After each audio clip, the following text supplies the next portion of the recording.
L'écho du soir avec vous, Emmanuel Le Chypre. Bonsoir Emmanuel. Bonsoir. On va parler d'une question importante, la question du logement, la question de l'immobilier. Et c'est vrai qu'il y a beaucoup d'incertitudes sur la question des prix. Et aujourd'hui, beaucoup de Français se posent cette question. Faut-il acheter ou louer? Qu'est-ce qui est le plus intéressant, Emmanuel? Alors, on va commencer juste par rappeler les deux termes de l'alternative.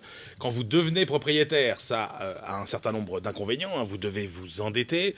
Après, vous devez supporter les taxes foncières. Vous devez supporter les charges de copropriété quand vous êtes dans un immeuble. Mais évidemment, l'avantage, c'est que vous sortez, quand vous le revendez, en général, avec une plus-value et à tous les coups, bon, avec un capital. Alors que quand vous louez, eh ben, l'argent que vous ne consacrez pas finalement à rembourser votre crédit, on considère que vous le placez, donc vous avez tout le confort du locataire, mais vous n'avez que la rentabilité finalement de cette épargne que vous placez par ailleurs sur un placement type les produits financiers classiques, livret A par exemple, si vous cherchez la sécurité absolument. Alors face à ça, qu'est-ce qu'on décide, Emmanuel?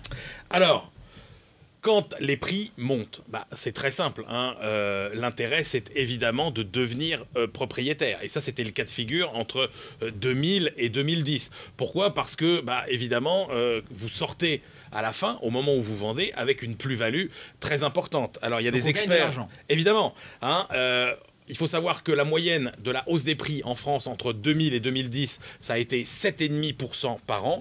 Eh bien, les experts d'Asterès et de meilleurtaux.com ont calculé qu'avec ce rythme de hausse, eh bien, acheter sa résidence principale était financièrement plus intéressant que de la louer au bout de 3 années seulement de détention.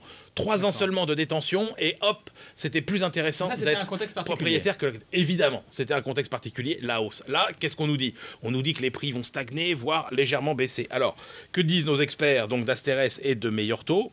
Leur scénario principal, c'est de dire les prix vont baisser à peu près 3% en 2013, stagner en 2014 et remonter un petit peu de 2-3% par an les années qui suivent. Là, ils nous disent qu'il faudra attendre à peu près 5 années en moyenne pour que l'achat devienne plus avantageux au bout du compte que la location. Mais si les prix baissent plus de 5% par an, par exemple, en 2013, 2014, stabilisation en 2015, eh bien là, ils nous disent qu'il faudra attendre jusqu'à 8 ans pour que l'achat soit préférable à la location. D'accord, mais ça, c'est pas une règle en général. Si j'achète à Paris, à Gif-sur-Yvette ou à Saint-Séverin-sur-Charente, j'imagine que c'est pas le même scénario. Évidemment, comme on dit, la France, c'est une peau de zèbre en matière immobilière. Tous les cas sont particuliers. Alors, l'exemple de Paris est le plus édifiant. Un ménage aujourd'hui qui voudrait acheter un 70 mètres carrés avec 20% d'apport devra attendre 21 ans avant que la propriété devienne plus avantageuse que la location. Mais à la sortie, vous avez un bien à transmettre évidemment à vos enfants.